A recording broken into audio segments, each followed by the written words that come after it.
المسلم من سلم المسلمون من لسانہ و یدہ، مسلمان وہ ہوتا ہے کہ جس کے ہاتھ سے اور جس کی زبان سے دوسرا مسلمان محفوظ رہے۔ ہم نے اپنا جائزہ لینا ہے کہ ہماری زبان سے، ہمارے رویوں سے، ہمارے طرز معاشرت سے، انداز زیست سے ہمارے دیگر مسلمان بھائیوں کو راحت پہنچتی ہے، تسکین ملتی ہے، یا ہمارا وجود دوسروں کے لیے بوجھ ہے، دوسروں کے لیے اذیت کا سبب ہے، اور اپنے دیگر مسلمان بھائیوں کے لیے، اس انسانی معاشرے کے لیے ہمارا وجود تکلیف اور آزار کا سبب ہے۔ یہ مجھے اور آپ کو اچھی طرح معلوم ہونا چاہیے اور اس کا ہمیں جائزہ لینا چاہیے۔ اللہ کے محبوب علیہ السلام نے یہ ایک سادہ سی تعریف ہمارے سامنے مسلمان کی رکھی ہے کہ جس کے ہاتھ سے، جس کی زبان سے دوسرے مسلمان محفوظ رہیں۔ میں آپ سے عرض کرنا چاہوں گا، چونکہ راستے میں ٹریفک کا مسئلہ ہوا اور ہم بر وقت نہ پہنچ پائے، تو تھوڑے وقت میں زیادہ باتیں کرنے کی آرزو ہوگی۔ مسلمان کو جو تحیت کا سلیقہ سکھایا گیا ہے، یعنی تحیت المسلم کیا ہے؟ جب ایک مسلمان دوسرے مسلمان سے ملتا ہے تو وہ اس کو کہتا ہے السلام علیکم، اس کو کہتے ہیں تحیت المسلم، اور اس کی ہمیں ترغیب دی گئی ہے کہ جب بھی ایک دوسرے سے ملو تو ملاقات کا ابتدائیہ تمہارا سب سے پہلا کلام گفتگو کے آغاز سے بھی قبل اس کو کہو السلام علیکم، اور وہ جواب میں کہے وعلیکم السلام۔ تو یہ محض کوئی لفظ نہیں ہے کہ زبان سے رسماً ادا کر دیے گئے اور اس کے معنی اور اس کے مطالب ہمیں ملحوظ نہ ہوں، بلکہ السلام علیکم کا کیا مطلب ہے؟ السلام علیکم کا مطلب ہے تیرے اوپر سلامتی کا نزول ہو، تیرے اوپر سلامتی ہو۔ تو گویا ایک مسلمان دوسرے مسلمان کو اس بات کی ضمانت دے رہا ہوتا ہے کہ میرے بھائی، میری جانب سے تجھے مطمئن ہونا چاہیے، تیری جان، تیرا مال، تیری آبرو، تیری عزت میری جانب سے محفوظ ہے، میں تجھے ضمانت دیتا ہوں سلامتی کی۔ اور وہ آگے سے کہتا ہے وعلیکم السلام، کہ میری جانب سے بھی تجھے یہی ضمانت ٹھہری، اگر میرے بھائی تو مجھے جان، مال اور آبرو کی ضمانت فراہم کر رہا ہے تو پھر میرا رویہ بھی بالکل اسی طرح کا تیرے ساتھ ہوگا۔ تو وعلیکم السلام، اب تجھے بھی میری طرف سے امان ہے اور سلامتی ہے۔ تو جب ہم نے یہ کہہ دیا السلام علیکم، تو ہم پھر اپنے اس دوسرے بھائی کے لیے برا نہیں سوچ سکتے۔ ہارون رشید کے دربار میں ایک قیدی لایا گیا جو سزائے موت کا قیدی تھا، تو اس نے کہا میری آخری آرزو یہ ہے کہ میں بادشاہ سلامت سے ملنا چاہتا ہوں، بس اس کے بعد آپ مجھے پھانسی چڑھا دینا۔ تو اس کو دربار میں لایا گیا اور اس نے داخل ہوتے ہی بلند آواز سے کہا السلام علیکم۔ تو بادشاہ نے کہا وعلیکم السلام۔ تو آرزو پوری ہو گئی، بادشاہ سے ملاقات ہو گئی۔ تو کہا اب اس کو لے جاؤ اور پھانسی دے دو۔ اس نے کہا آپ مجھے پھانسی نہیں دے سکتے۔ کہا کیوں؟ کہا بادشاہ نے مجھے سلامتی کی ضمانت دی ہے۔ جب وعلیکم السلام کہا ہے تو بادشاہ نے کہا کہ تمہارے اوپر سلامتی ہو، تو جب وہ ضمانت فراہم کر چکا ہے تو پھر آپ مجھے پھانسی نہیں دے سکتے۔ تو ہارون رشید مسکرانے لگا، کہا کہ یہ بہت چالاک نکلا، تو میں اس کو آزاد کرتا ہوں۔ تو السلام علیکم یہ تحیت المسلم ہے، اور ہمیں اس کو رواج دینے کی تلقین کی گئی۔ افش السلام، حضرت عبداللہ ابن سلام کہتے ہیں میں حضور سے جو پہلی ملاقات کی تو اس میں حضور نے جو صحابہ کو تلقین فرمائی اس میں پہلا لفظ یہی تھا افش السلام، سلام کو عام کرو۔ تو سلام کو عام کرنے کا مطلب ہم ایک مطمئن معاشرہ تشکیل دے رہے ہوتے ہیں اور ایک دوسرے کو ضمانت فراہم کر رہے ہوتے ہیں کہ میری جانب سے تجھے کوئی ضرر پہنچنے والا نہیں، کوئی تکلیف آنے والی نہیں، اس لیے کہ میں تجھے سلامتی کی ضمانت دیتا ہوں۔ اور وہ بھی آگے سے کہتا ہے وعلیکم السلام، میں تجھے سلامتی کی ضمانت دیتا ہوں۔ تو یہ ہے تحیۃ المسلم۔ تو مسلمان کون ہوا؟ من سلم المسلمون من لسانہ و یدہ۔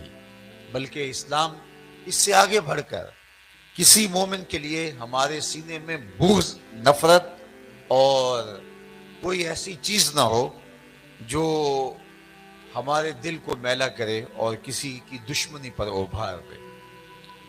حضرت عبداللہ بن عمر بن عاص رضی اللہ تعالیٰ عنہ فرماتے ہیں کہ مجلس رسول بپا تھی، آقا کریم علیہ الصلوۃ والتسلیم نے فرمایا اگر جنتی دیکھنے کا شوق ہے تو مسجد نبوی کے دروازے پر دیکھو، جو پہلا شخص مسجد میں داخل ہوگا وہ جنتی ہوگا۔ کہتے ہیں ہم نے نظر کی تو ایک بوڑھا شخص، تازہ آثار وضو اس کے چہرے پہ حویدہ ہیں اور بائیں ہاتھ میں اس نے اپنا جوتا پکڑا ہوا ہے، مسجد میں داخل ہوا اور آ کے مجلس میں بیٹھ گیا۔ دوسرا دن ہوا، مجلس برپا ہوئی، پھر آقا کریم نے فرمایا اگر جنتی دیکھنے کا شوق ہو تو دروازے پہ دیکھو، جو پہلا شخص اب مسجد میں داخل ہوگا وہ جنتی ہوگا۔ کہتے ہیں ہم نے پھر دیکھا اور سوچا کہ دیکھتے ہیں آج کون خوش نصیب یہ انعام پاتا ہے، لیکن وہی بزرگ تازہ وضو کے آثار چہرے پہ ظہور پذیر ہیں اور بائیں ہاتھ میں جوتا پکڑائے اور آ کے مجلس میں بیٹھ گئے۔ تیسرا دن ہوا تو پھر فرمایا جنتی دیکھنے کا شوق ہو تو دروازے پہ دیکھو، آنے والا پہلا شخص جنتی ہوگا۔ کہتے ہم نے دیکھا تو وہی بزرگ اسی حالت میں آئے۔ مجلس اختتام کو پہنچی، لوگ گھروں کو پلٹے، میں اس بزرگ کے پیچھے چل پڑا اور میں نے کہا کہ میری والد صاحب سے کوئی شکر رنجی ہے، میں 3 دن تک آپ کی صحبت میں رہنا چاہتا ہوں، آپ کا مہمان رہنا چاہتا ہوں، کیا آپ مجھے اپنے گھر مہمان رکھ لیں گے؟ کوئی بات نہیں، آ جاؤ۔ کہتے میں ان کے ساتھ چل پڑا۔ 3 دن تک میں اس ٹو میں رہا کہ میں دیکھوں ان کا عمل کیا ہے۔ آقا کریم نے فرمایا تھا جنتی دیکھنا ہے تو دروازے پہ دیکھو، جو پہلا شخص مسجد میں داخل ہوگا وہ جنتی ہوگا، اور تینوں دن یہی تشریف لاتے رہے تو کوئی خاص بات ہوگی۔ تو رات جب وہ اپنے بستر پہ سو جاتے اور میں بھی ساتھ چارپائی پہ لیٹا ہوتا تو میں جاگ رہا ہوتا اس ٹو میں کہ میں دیکھوں کہ یہ رات کو اٹھ کے نوافل کتنے پڑھتا ہے اور دیگر اعمال کیا ہیں، لیکن وہ برابر سو رہا ہوتا، سوائے یہ کہ جب وہ بستر پر کروٹ بدلتا تو اللہ کا نام لیتا۔ باقی میں نے کوئی اس کا الگ سے کوئی عمل نہیں دیکھا۔ دن کے اوقات میں بھی وہی معمول تھے جو عام مسلمان کے معمول ہوتے ہیں، کوئی الگ سا اس کا کوئی میں نے عمل نہیں دیکھا۔ 3 دن میں ٹو میں رہا لیکن وہ عام معمول کی زندگی ہی بسر کر رہا تھا، کوئی الگ سا عمل مجھے نظر نہیں آیا۔ تیسرا دن گزارنے کے بعد میں نے الوداعی سلام پیش کیا۔ میں نے کہا کہ میں 3 دن یہاں اس لیے گزارے تھے کہ میں دیکھنا چاہتا تھا کہ آپ کے اعمال کیا ہیں، چونکہ اللہ کے محبوب علیہ السلام نے یہ فرمایا تھا، اور آپ 3 دن تک آتے رہے، لیکن مجھے 3 دن تک کوئی ایسی بات نہیں ملی جس کے بارے میں کہوں کہ ہاں یہ عمل ہے جس کا مجھے بھی تتبع کرنا چاہیے۔ وہ جو اعمال ہیں وہ تقریباً سب میں پائے جاتے ہیں۔ تو وہ کہنے لگے کہ اے عبداللہ بن عمر، اگر تم اور دن بھی رہو تو تمہیں دیکھنے کو کچھ نہ ملے، یہی میرے معمول ہیں جو تم نے دیکھے، میں نے تم سے کوئی عمل چھپایا نہیں، لیکن ایک میرا عمل ایسا ہے جو تم دیکھ نہیں سکے، اور اگر تم اور بھی رہو تو نہ دیکھ پاؤ گے۔ تو کہتے میرے قدم رک گئے اور میں نے اس بزرگ سے پوچھا کہ وہ کون سا عمل ہے؟ تو انہوں نے میری جانب دیکھا اور پھر اپنے سینے پہ ہاتھ رکھ کے کہا کہ یہ جو میرے سینے میں رکھا ہوا دل ہے نا، اس میں کسی مومن کا بغض نہیں ہے، یہ وہ عمل ہے جو تم دیکھ نہیں پائے۔ تو جنت میں داخلے کا سبب دل کا شفاف ہونا ہے، اور میں جنت میں وہ لوگ جائیں گے جن کے دل چڑیوں کی طرح ہوں گے، پرندوں کی طرح ہوں گے، ایک دوسرے سے بغض اور دشمنی اور نفرت نہیں رکھیں گے۔ آج کی تاریخ میں اور آپ اپنے سینوں میں اتنی نفرتیں، اتنے بغض رکھے ہوئے ہیں کہ کسی شخص کو کسی کے بارے میں پوچھ کے دیکھ لو تو وہ اس قدر بغض و عناد سے بھری ہوئی باتیں کرے گا کہ اللہ یعذ باللہ۔ ہم بیمار ہیں ہم پریشان ہیں، ہم دکھی ہیں لوگوں کی وجہ سے. ہمارے دکھ اپنے نہیں ہیں، یہ ہمیں میسر ہے نہیں ہے، فلاں کو کوئی میسر ہے. تو آج کی تاریخ میں ہم دوسروں کے حسد میں، دوسروں کے بغض میں، دوسروں کی دشمنی میں، کسی کی خوشیوں کو دیکھ کے دکھی ہیں. ہمارا دکھ یہ نہیں کہ ہمیں کوئی دکھ ہے، ہمارا دکھ یہ ہے کہ وہ کیوں خوش ہے. ہمارا مسئلہ یہ نہیں ہے کہ یہ چیز ہمارے پاس کیوں نہیں ہے، ہمارا مسئلہ یہ ہے کہ یہ چیز فلاں کے پاس کیوں ہے. تو یہ وہ چیز ہے جس نے ہماری زندگی کو جیرن کر دیا. اس کا مادی نقصان تو ہے، جس سے طبیعت میں گھٹن ہے، ہر وقت بے چینی ہے، اضطراب ہے. اس کا روحانی نقصان کیا ہے؟ جنت سے محرومی. جنت میں وہ لوگ جائیں گے جن کے دل چڑیوں کی طرح ہوں گے. جنت میں وہ لوگ جائیں گے جن کے دل پاکیزہ ہوں گے، جن کے دل نفرت سے خالی ہوں گے. قد افلح من تزکا وذکر اسم ربہ فصلی. فرمایا کامیاب وہ ہوا جس نے من کو ستھرا کر لیا، جس نے اندر کی صفائی کی. ہمارا سارا زور باہر کی صفائی پر ہے. مسواک بھی کریں گے، اچھی سے اچھی خوشبو بھی لگائیں گے، عالی نصب لباس بھی پہنیں گے، اور ہمارے جوتوں سے لے کر کے پگڑی تک ایک ایک چیز بہت خوبصورت ہوگی، اور لباس پہ ایک سلوٹ بھی گوارا نہیں کریں گے، لیکن اندر میل کچیل جمع ہوگا. باہر کو مل مل کے دھوئیں گے لیکن اندر میلا ہی رہے گا. جبکہ باہو علیہ رحمہ نے کہا تھا کہ دل کالے نالوں منہ کالا چنگا جے کو یہ رمز پچھانے ہو. ہمارا سارا زور پیکنگ پہ ہے، جو اندر ہے اس پہ ہماری کبھی توجہ ہی نہیں. میاں صاحب نے کہا تھا کہ شیشے اتے کٹا جمیا کندھا چاڑی جاندے. شیشے اتے کٹا جمیا کندھا چاڑی جاندے، جلدہ نو اے سانپ کے رکھ دے ورکے پھاڑی جاندے. ہماری ساری قوت کوشش پیکنگ کے اوپر ہے، اور اللہ بندوں کے دل دیکھتا ہے. وہ بندہ اور بندے کے چہرے کے اوپر بنا ہوا تل نہیں دیکھتا، جب دیکھتا ہے بندے کا دل دیکھتا ہے. قربانی کے باب میں فرمایا اللہ تمہاری صورتوں کو نہیں دیکھتا، تمہارے خون کو بہا ہوا وہ تو نالیوں میں بہ گیا. تمہارا گوشت تم خود کھا لیتے ہو قربانیوں کا، کھا لیں تم بنارس میں دے دیتے ہو. کہا اللہ کو نہ تمہارا گوشت پہنچتا ہے، نہ پوست پہنچتا ہے، نہ تمہارا بہایا ہوا خون پہنچتا ہے. اللہ کو تو تمہارے دل کا تقوی پہنچتا ہے. تو وہ ہمارے دل کو ستھرا دیکھنا چاہتا ہے. قلب سلیم کے ساتھ کون آتا ہے؟ الا من اتى اللہ بقلب سلیم. قلب سلیم کے ساتھ اس کے حضور کون پیش ہوتا ہے؟ لیکن ہم دل کو میلا رکھتے ہیں، دل کو گندا اور جو ہے وہ الجھا ہوا رکھتے ہیں، لیکن لباس کی ستھرائی پر، لباس کی پاکیزگی پر بہت زیادہ ہم زور دیتے ہیں. تو اس لیے ہمیں اس دل کو صاف کرنا ہے، دل کی ستھرائی کی طرف توجہ دینی ہے. حضرت رومی نے کہا تھا، جو اقبال کے بھی مرشد ہیں، دل بدست آور کے حج اکبرست، از ہزاراں کعبہ یک دل بہترست، کعبہ بن گاہ خلیل اطہرست، دل گزر گاہ جلیل اکبرست. کہا کہ دل کو قابو میں لیا، حج اکبر یہی ہے. ہزار کعبے سے ایک دل بہتر ہے. کہا وہ کیسے؟ کہا کعبہ حضرت ابراہیم خلیل کی بنگاہ ہے اور دل رب جلیل کی گزرگاہ ہے. اس لیے اس دل کی اصلاح پورے بدن کی اصلاح ہے. اور میرے اور آپ کے آقا و مولا، دل و قلب و نگاہ کے مرشد اولین حضور نبی رحمت نے ارشاد فرمایا الا ان فی الجسد مضغہ اذا صلحت صلح الجسد کلہ واذا فسدت فسد الجسد کلہ الا وہی القلب. انسان کے جسم میں گوشت کا ایک ٹکڑا ہے، جب وہ صحیح ہو جاتا ہے تو پورا جسم صحیح ہو جاتا ہے، اور جب وہ خراب ہو جاتا ہے تو پورا جسم خراب ہو جاتا ہے. اور میں سن لو، گوشت کے اس ٹکڑے کا نام دل ہے. تو دل کی اصلاح پورے بدن کی اصلاح ہے، دل کی خرابی پورے بدن کی خرابی. میں اور آپ اگر اصلاح احوال چاہتے ہیں، اگر ایک صالح پاکیزہ اللہ کا مطلوب اور مقصود مسلمان بننا چاہتے ہیں، اس کے پیارے محبوب جس طرح کا مسلمان ہمیں دیکھنا چاہتے ہیں، ہم اس طرح کا مسلمان بننا چاہتے ہیں، تو ہمیں توجہ اپنے دل کی طرف کرنی چاہیے. اللہ کے محبوب علیہ السلام نے فرمایا التقویٰ ہا ہونا، اور اشارہ کیا دل کی طرف، اور بار بار کیا التقویٰ ہا ہونا. تقوی یہاں ہے، تقوی یہاں ہے، تقوی یہاں ہے۔ تو اگر یہ درست ہو گیا، اللہ اکبر، وچے بیڑے وچے جھیڑے وچے ونج مہانے ہو، 14 طبق دلے دے اندر تمبو وانگو تانے ہو۔ سب کچھ تو اس دل کے اندر ہے، اور اقبال نے بھی کہا تھا خود ہی کا نشیمن تیرے دل میں ہے، فلک جس طرح آنکھ کے دل میں ہے۔ یہ پوری کائنات تو اس دل میں ہے، اور صوفیہ اس کو کائنات صغیر کہتے ہیں۔ پوری کائنات کو اگر اس کا خلاصہ دیکھنا ہے تو قلب انسان ہے، اور قلب انسانی کو اگر جو ہے وہ کھول دو گے تو پوری کائنات بن جاتی ہے۔